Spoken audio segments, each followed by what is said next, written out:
Пожалуйста, Бурсун Зейнеп Дахи из Афганистана.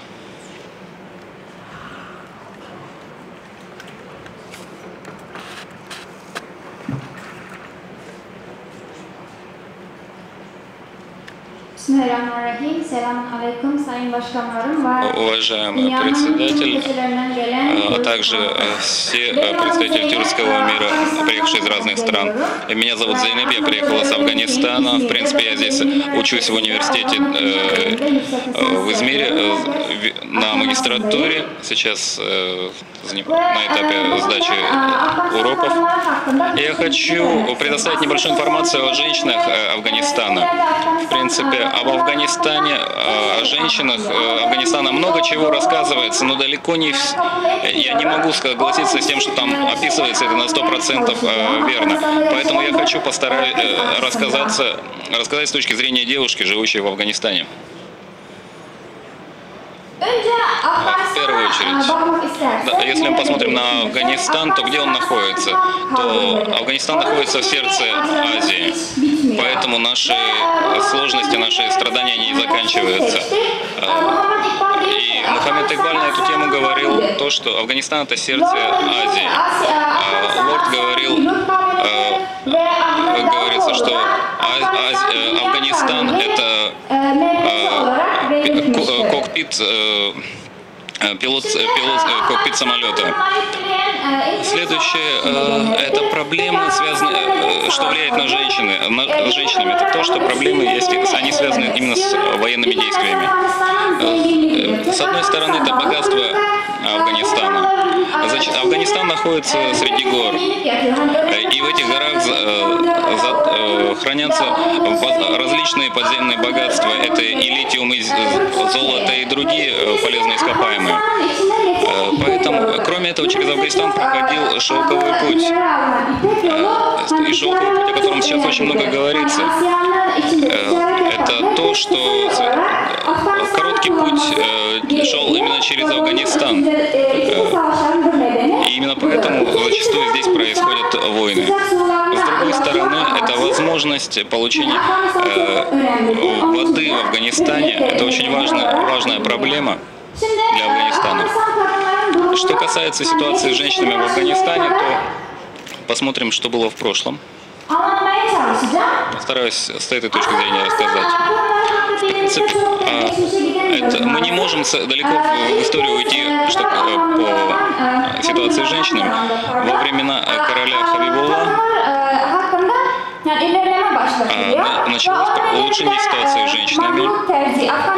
И Махмуд Терзи, это отец всех журналистов Афганистана, когда он вернулся в Афганистан во времена короля Абдуллаха, он начал публиковать, стал колумнистом в одном из знаменитых журналов того времени, но он начал писать о женщинах. Он столкнулся с большой реакцией в этом отношении, но тем не менее он продолжил свою деятельность.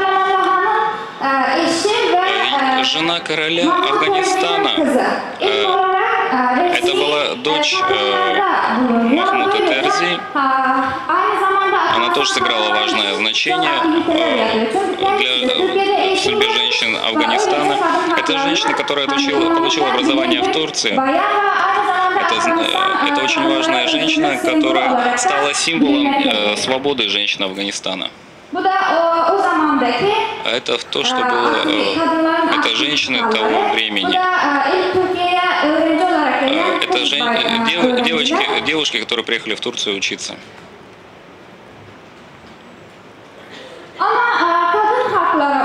Что касается прав женщин, когда во времена короля Мухаммеда, следующего, в дальнейшем уже во времена премьер-министра, мы видим, что в некоторых богатых семьях, некоторые семьи очень мало посвящали времени и работ своим дочерям. Во времена Народной партии мы что женщины не занимали особой роли в этот период истории Афганистана. Это наши стюардессы, это наши другие женщины, вы видите. Самое тяжелое время для женщин Афганистана – это 1992-1996 года. Это женщины не могли выйти самостоятельно на улицу, они были вынуждены одевать бурку, закрываться полностью. Но самое тяжелое время – это во времена Талибана. Это не так давно было. Женщины не могли выходить самостоятельно на улицу. Если они вдруг выходят самостоятельно на улицу, то они могли только, если они сильно больны. Но рядом с ними всегда должен находиться мужчина. Это или отец, или муж, или кто-то из братьев. Если в одиночку они выйдут, то это приводило к каким-то дракам и проблемам. Уже после Талибана, начиная с 2001 по 2014 год, мы видим изменение ситуации. Во времена Талибана все ученые, все деятели науки, они были убиты, были уничтожены школы, учебные заведения. В дальнейшем уже Хамид Терзи, я также могу, были открыты уже в дальнейшем школы, стали восстанавливаться их. Я как раз таки смогла отучиться в одной из этих школ. Далее, что касается прав женщин по Конституции, можно сказать, что очень важные права предусмотрены в Конституции Афганистана. В Конституции говорится о равенстве между полами. Это равные права и в суде, и в других органах власти. Дискриминация запрещена. И сейчас в рамках 24 статьи Конституции запрещается любая дискриминация. Она предусматривается наказание за уничижение женщин. С другой стороны, 40-я статья говорит о том, что о равенстве всех граждан в социальных, культурных, экономических и политических мероприятиях. Говорится о том, что все граждане Афганистана имеют право на бесплатное образование. 44-я, 45-я, 6-я, 7-я и 8-я статья говорится о том, что необходимо поддерживать всех граждан, всех женщин, чтобы они получали сбалансированное образование.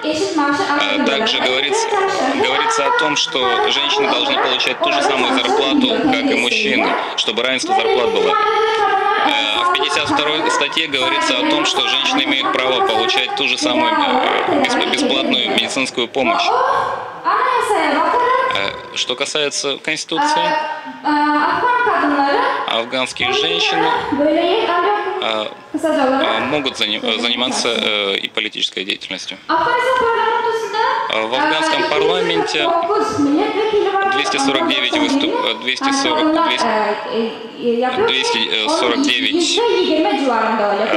депутатов, 40 из них это женщины. У нас 3 министра являются женщинами, это 20% депутатов получается женщины. 2 у нас губернатора женщины, есть руководители муниципалитетов женщины. Также женщины могут работать и в других направлениях госструктур. Это то, что это одна из женщин, которая активно работает в политике. Это Мариам Сабзаде, она получила награду за мир. Время у нас ограничено. Это первый наш генерал.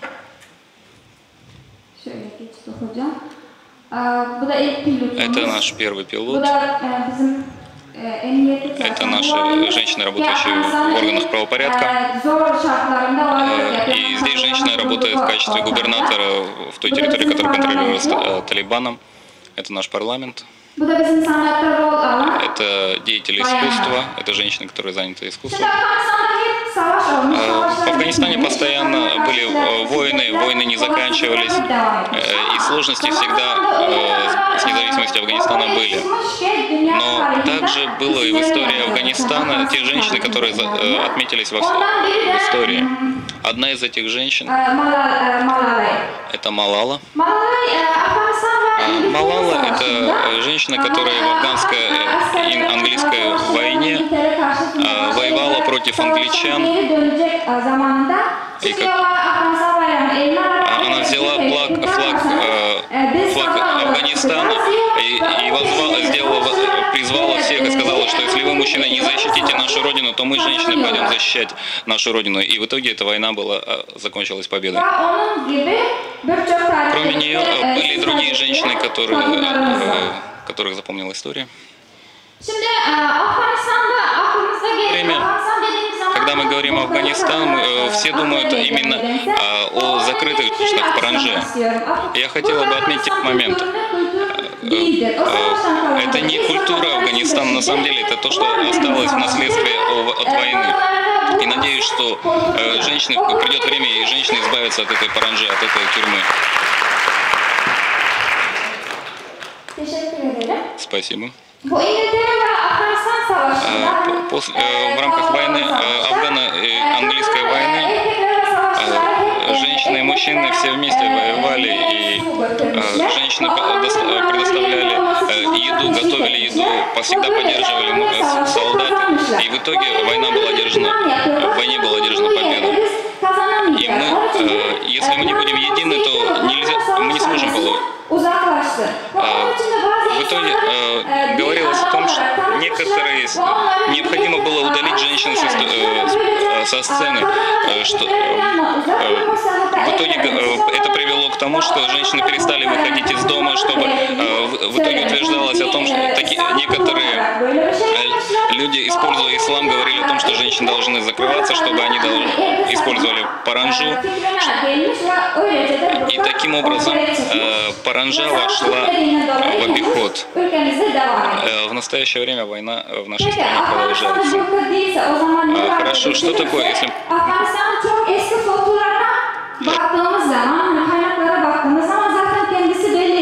То мы увидим, что это...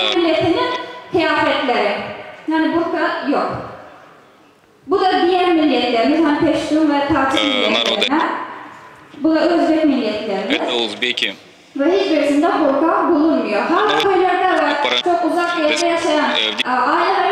деревнях в особенности мы видим, что до сих пор. Хорошо. У женщин столько есть прав. Но на самом деле ситуация такова или нет? Нет, на самом деле ситуация не такова. Дискриминация по отношению к женщинам продолжается. До сих пор женщины, которые отвечают на звонки в рамках своей работы, сталкиваются с угрозами. Они получают какие-то письма с угрозами. Они сталкиваются с дискриминацией. Женщины, которые выходят на улицу, они сталкиваются с применением силы по отношению к ним. Некоторых даже убивают за их деятельность. Но женщины никогда не посылали. Афганские женщины, они очень мужественные. Они протестовали. Некоторые из их протестов вы видите здесь. Я думаю, что все помнят о том, что происходило в Афганистане. Этих женщину убили, но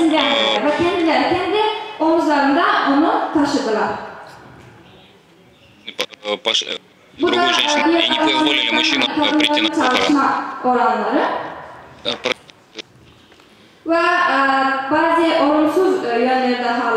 До сих пор есть и негативные моменты.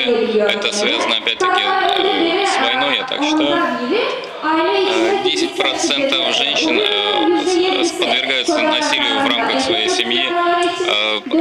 Некоторые женщины некоторых женщин избивают своих жен из-за того, потому что они не родили сыновей. 59% женщин сталкиваются с тем, что их насильно выдают замуж. 40% женщин не могут пойти в школу. Это связано и с тем, что небезопасно, и с другой стороны есть экономические проблемы. 31% женщин сталкиваются с проблемами здравоохранения. 72% сталкиваются с проблемами в образовании. Я говорил о проблеме афганских женщин. Как это связано с тюркскими проблемами? Я хотела подготовить вопрос. Я не смогла получить информацию о том, что происходит с тюркменскими женщинами. Но тем не менее есть тюркменские наши женщины, есть хазарцы. Мы видим, что до сих пор туркмены в Афганистане работают в сфере шитья ковров. Мы видим, что сейчас девушки заканчивают университеты и начинают уже работать постоянно. Спасибо большое.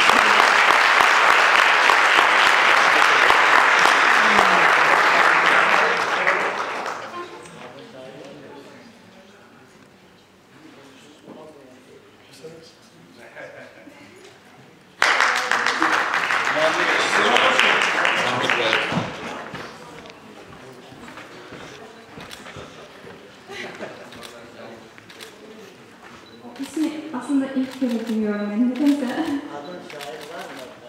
Afganistan'da evet, Rabia Balhi var. Hani Türkmen dilinde yok ama diğer dillerde hani Farsça'da ilk şairi olarak Rabia Balhi'dir. Hayır, maalesef yok. Ama Özbek dilinde var diye biliyorum ama o konuda çok bilgim yok. Bölümüm biraz farklı olduğu için. Teşekkür ederim. Çok teşekkür ederim.